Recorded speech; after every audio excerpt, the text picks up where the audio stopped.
अस्सलाम वालेकुम रहमतुल्लाह। फ़ीमेल के वैसे तो बहुत सारे पेचीदा अमराज हैं, बहुत सारी पेचीदा इलामात हैं। इन इलामात में से या इन अमराज में से फ़ीमेल बाज़ अमराज को किसी के साथ शेयर करती है और बाज़ को किसी के साथ शेयर नहीं करती। वो शर्मिंदगी की वजह भी हो सकती है, मायूसी भी हो सकती है, या कोई भी एक रीज़न हो सकती है जिस वजह से फ़ीमेल अपने इस मसाइल को किसी के सामने शेयर नहीं करना चाहती। इनमें से एक ऐसा मसला है, ऐसी इलामत है जिसके बारे में आज मैं बताऊंगा कि वो फ़ीमेल का पेचीदा भी है और पेचीदा मसला भी है,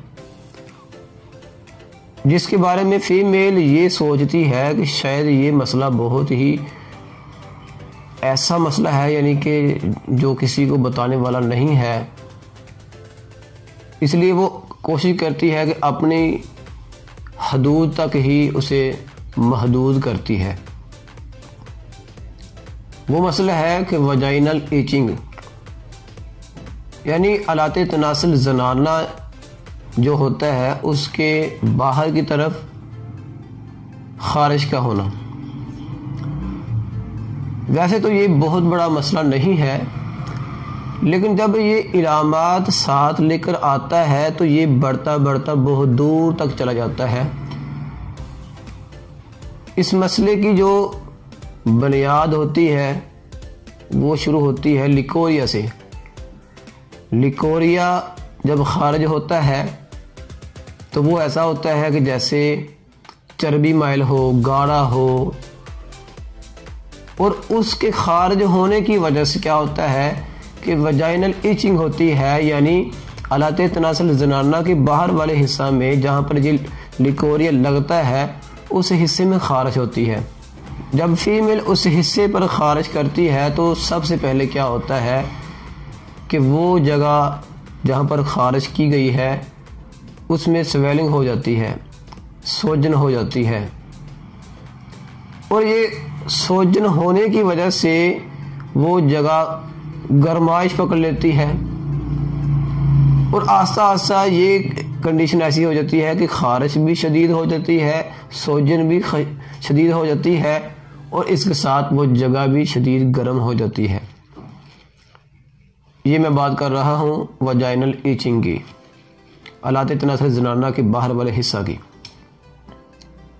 जब ये 3-4 इलामात पैदा होती हैं तो इनमें एक चीज़ और भी है जिसका इजाफा हो जाता है, वो है नफ्सियाती ख्वाहिश का पैदा होना। लिकोरिया खारिज हुआ, उसने क्या किया, उसने खारिज पैदा कर दी, खारिज की तो उसने सोजन पैदा कर दी, सोजन के साथ गर्माइश पैदा हो गई, गर्माइश के बाद क्या हुआ कि नफसानी ख्वाहिश का गलबा पैदा हो गया, यानी कि मुबाशरत करने की ख्वाहिश पैदा हो गई, और ऐसी ख्वाहिश जो नाकाबिल बर्दाश्त हो। फीमेल को ऐसी ख्वाहिश कि जो नाकाबिल बर्दाश्त हो। असल जो वजह है, असल जो इसकी जड़ है मर्ज की, वो क्या है, वो है लिकोरिया। लिकोरिया ना होता खारिश ना होती, खारिश ना होती सोजन ना होती, सोजन ना होती तो गर्माइश पैदा ना होती, गर्माइश पैदा ना होती तो नफसाती जो ख्वाहिश है, जिनसी की जो ख्वाहिश है वो पैदा ना होती। जब आपको ऐसी इलामात नज़र आ जाती हैं तो आप समझ जाते हैं कि हमारा केस कंप्लीट है।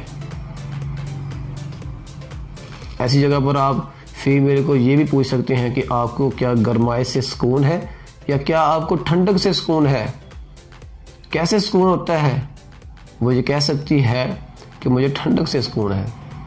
देखिए, इलामत वाज़ेह हो रही हैं, सब के सब इलामत वाज़ेह हैं। इसके साथ और चीज़ भी है, वो है बेचैनी। जिस्मानी लिहाज से ये जिस्म बेचैन है, वो चलता फिरता बैठ सकता, किसी लिहाज से भी वो सुकून में नहीं है, वो बेचैन है। क्यों? क्योंकि उसके ऐसे हिस्से पर खारिश है कि वो ना तो किसी को बता सकती है, ना किसी के सामने खारिज कर सकती है, ना किसी के अपना मसला जो है वो ना किसी को शेयर कर सकती है। जब आपको ऐसी इलामत नज़र आ जाएं तो होम्योपैथी की बहुत सारी मेडिसिन है जो आप इस्तेमाल कर सकते हैं। इनमें से कुछ ऐसी मेडिसिन है जिनका आज मैं आपको बताऊंगा कि जब ऐसी कंडीशन पैदा हो जाए तो आप कौन कौन सी मेडिसिन इस्तेमाल कर सकते हैं। नंबर 1 पे तो